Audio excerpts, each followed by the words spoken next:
you hear your heartbeat? Are you curious about the movement of an animal when they transfer from one place to another?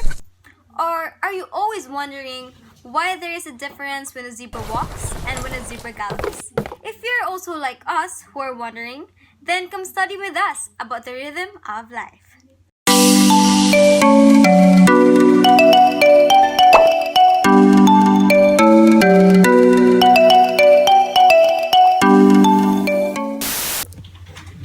In the book of Ian Stewart, Nature's Numbers, you will be amazed by the contribution of mathematics to nature. Specifically in chapter 7, it talks about the rhythm of life. So, we'll delve deeper into what it means and what are your possible takeaways from this wonderful book and our vlog. Mathematics has a significant contribution to what we're seeing and hearing right now. Nature is nothing if it's not rhythmic, and the rhythm patterns are many and varied. Rhythms that you can control are common and interesting, especially in legged motion. In legged animals, if the default patterns of motion, when the conscious control is not operating, it is called gaits. Did you know that not until the development of high-speed photography, the human eye can discern or see the fast movement of an animal when it ran or galloped? Well, now you know. In this Study With Us vlog of our group, we will tackle gait analysis. Gait analysis is a branch of mathematical biology that arises from the questions, how do the animals move and why do they move like that? There is so much more than this concept. We'll talk more about oscillation and Hof's bifurcation, time symmetry, gait analysis, and rhythmic patterns in nature. But before we can go to our meeting, let me set up my Zoom first.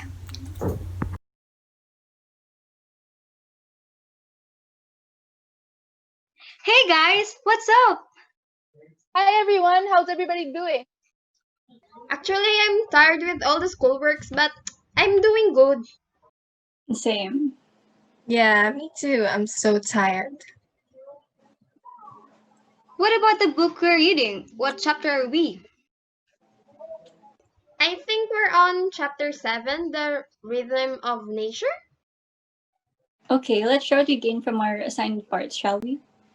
We shall. Let's do it. Hi guys! Today I'm going to share my knowledge on the concept of oscillation and Hof's bifurcation. But first, let me ask you a question. Do you ever wondered how and why do systems oscillate at all? The answer lies in Ian Stewart's book named Nature's Numbers in chapter 7, page 95. He stated there that the simplest thing you can do if you don't want or are not allowed to is to remain still. Hence, we can say that oscillations arise out from steady states. However, there are instances that the system may lose its steady state and begins to wobble periodically because of a change in motion.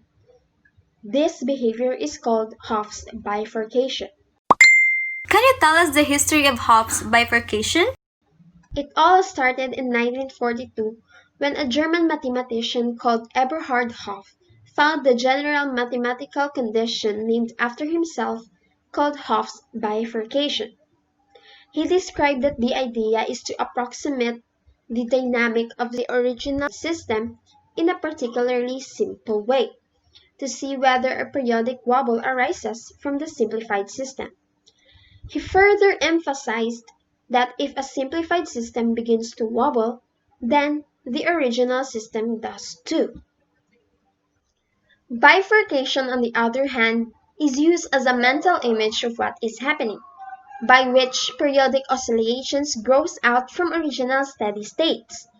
However, take note that this topic can be interpreted physically, in which oscillations starts from very small way and becomes steadily larger.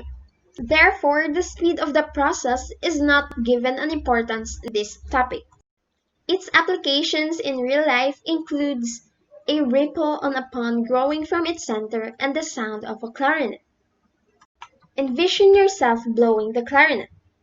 If you blow the clarinet softly, it creates a small and soft tone, while when you blow it harder, then it creates a louder tone. This highlights the idea that the musician doesn't have to make series of small puffs to make a tone or a sound. Therefore, we can say that if a system passes the Hof's mathematical test, then the real system will begin to oscillate on its own accord. That's oscillation and Hof's bifurcation. Thanks for that, Karyl. I learned a lot about bifurcation and oscillations. Speaking of Hopf's bifurcation, it's actually a form of time symmetry, specifically time translation symmetry, wherein if you observe a system for a fixed amount of time, you will see the same action repeated. Another type of time symmetry is reflectional symmetry, which involves reversing the flow of time. In fact, the law of motion applies to this. If you observe a physical motion that complies to this and reverse its action, the reversed action is still a legal motion. It may seem strange when you think about it. Can you give us an example? Like the example used in Chapter 7 of Nature's Numbers about falling rain. Rain falling down on the ground is familiar to us because it is a common occurrence. However, puddles spewing water in an upward motion out of the blue seems weird. Well, even though the law is time reversible, the motion does not need to follow for time reversible symmetry to be maintained. Wow! That's amazing! Okay, so because we are talking about the rhythm of life in Ian Stewart's Nature's Numbers, we will revolve around patterns and rhythms in nature. And when we talk of rhythm in nature, what comes into your brilliant minds? Heartbeat? About the movement of animals. Like, why do they move like that? Yes, exactly. You're all truly brilliant. The heart has a wondrous rhythm that as it continues beating in perfect harmony, it continues to sustain life. And when it comes to locomotion, certainly there is also rhythm. There are patterns in the movement of animals, especially the legged animals, and these patterns are called gaits. Do you have an idea what a gait is? Well, definitely it's not the steel painted structure that we have in our houses. What do you mean by gates? The gaits I'm talking about refer to the default patterns of motion that occur when conscious control is not operating in legged animals, just like the horses in a race, where they trot, they gallop, and even jump. Another example is the cheetahs on the hunt. They are the fastest land animal on earth, and we will be having gaits analysis among these animals right now, right here. So, did you know that the first ever gaits analysis happened way back in the 1870s? It happened when the railroad tycoon Leland Stanford bet $25,000 that at some times a trotting horse has all 4 feet completely off the ground. Well, I think we know what the answer is, and maybe we would bet along with Stanford. So, to settle the issue, a photographer named Edward Muggeridge, but later changed his name as Edward Muybridge, photographed the different phases of the gait of the horse by placing a line of cameras with tripwires for the horse to trot past. Stanford, it is said, won his bet. Whatever the truth of the story, we do know that Muybridge went on to pioneer the scientific study of gaits. Some animals possess only one gait, only one rhythmic default pattern for moving their limbs, just like the elephant. When an elephant walks, the pattern when it ambles or fast walk is the same, even when it runs, while other animals possess many different gaits. Take the horse, for example. At low speeds, horses walk. At higher speeds, they trot. And at top speed, they gallop. Also, there is a gait called canter, which is basically between the phase of a trot and a gallop. You ask, what are the other patterns of gaits, and there are how many of them? The answer is, there are 7 most common quadrupedal gaits. These are gaits coming from 4-legged animals. And these gaits are the trot, pace, bound, walk, rotary gallop, transverse gallop, and canter. There is also a rear gait, the prong, in which all four legs move simultaneously. The prong is uncommon but is sometimes seen in young deer.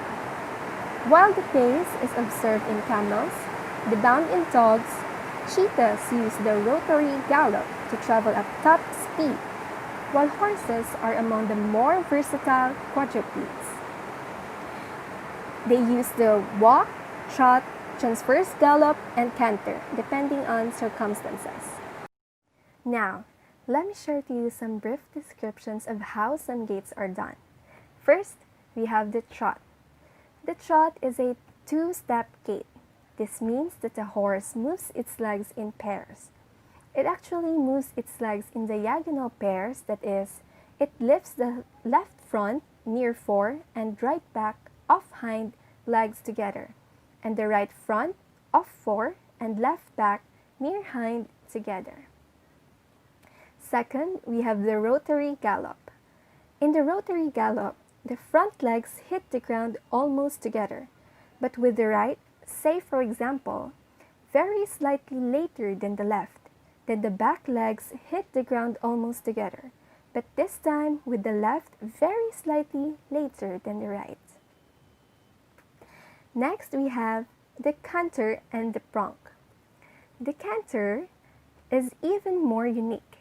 First, front left, then back right, then the other two legs simultaneously, and the prong, where all four legs move simultaneously. As a summary, gaits are basically patterns in the movements of animals that create rhythm. And if you can see the gaits, you can hear them, right? And that's it. I hope you have enjoyed our gaits analysis. Thank you for that, Jeannvel. It's nice to know something new.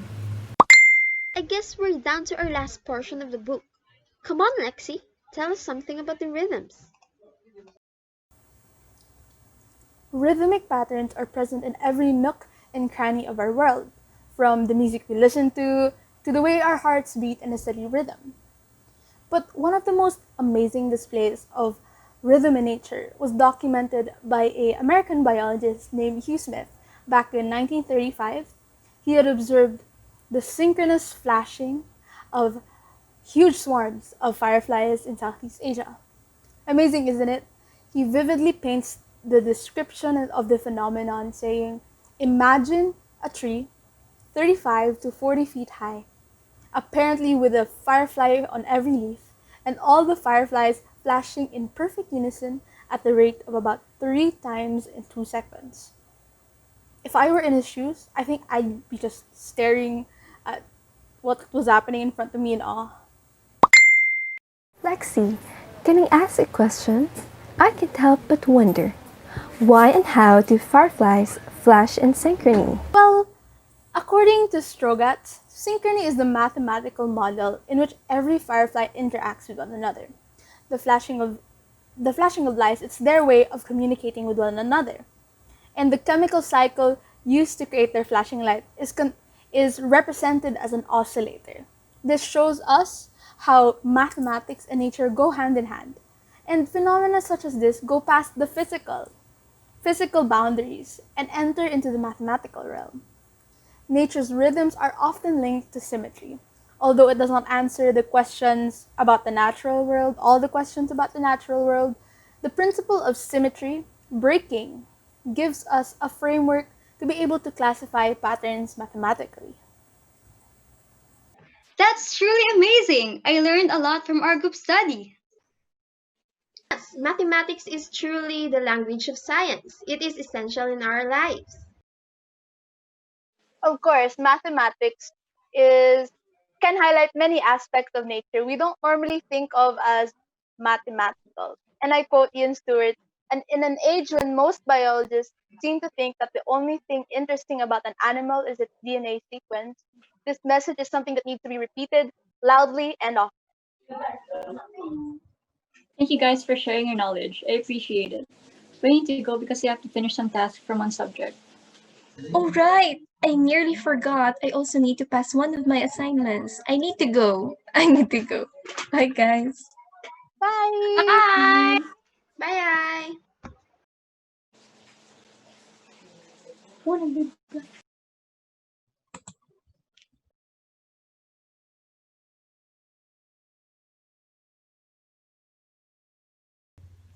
So that's it, guys, for our group study for the chapter 7 of Ian Stewart book, Nature's Numbers. I hope that you learned a lot from us as well.